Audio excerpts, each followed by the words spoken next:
علامہ اقبال نے اپنے ایک ملنے والے کو خط لکھا، کہا ترجمہ نہیں بھی آتا تو پھر بھی تلاوت کرو، خالی تلاوت کرنے والے کے قلب کا تعلق حضور کے دل سے جڑ جاتا ہے۔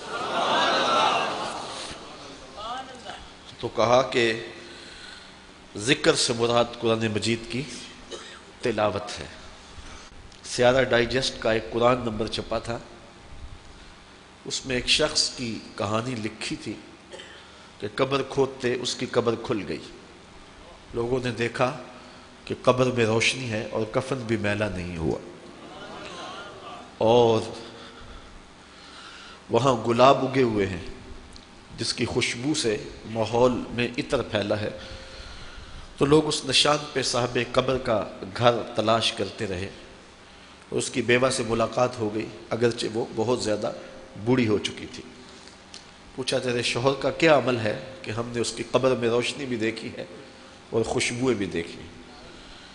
اس نے کہا میرا شوہر ایک دیہاتی شخص تھا، مجھے کوئی اس کا ایسا عمل نظر نہیں آتا، ہاں یہ مجھے یاد ہے کہ وہ قرآن مجید تو نہیں پڑھا تھا لیکن اس کتاب سے محبت اسے بڑی تھی، اور صبح جب نماز پڑھنے جاتا تو لوگ قرآن مجید کھول کے بیٹھتے تو اسے بڑا دکھ ہوتا کہ میں بھی قرآن پڑھا ہوتا تو مجھے بھی یہ برکت نصیب ہوتی۔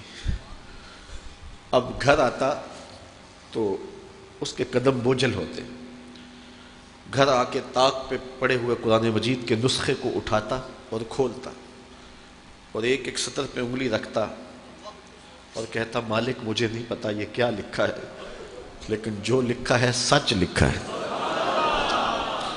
پھر نیچے آ جاتا، کہتا مالک مجھے نہیں پتا یہ کیا لکھا ہے، میری بدقسمتی کہ مجھے نہیں پتا، لیکن جو لکھا ہے سچ لکھا ہے، تیرا کلام ہے۔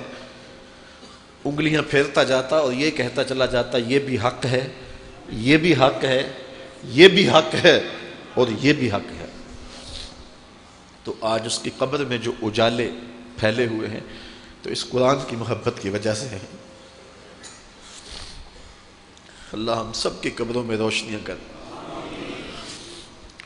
چونکہ ہماری تحریک قرآن مجید کی تحریک ہے تو اللہ کی کرم نوازیاں ہو جائیں۔ ہم اس کتاب کا حق تو ادا نہیں کر سکتے، لیکن نوکری تو اللہ نے ہمیں نصیب کر دی ہے۔ اللہ اس کتاب کی برکتیں ہمیں نصیب کرے۔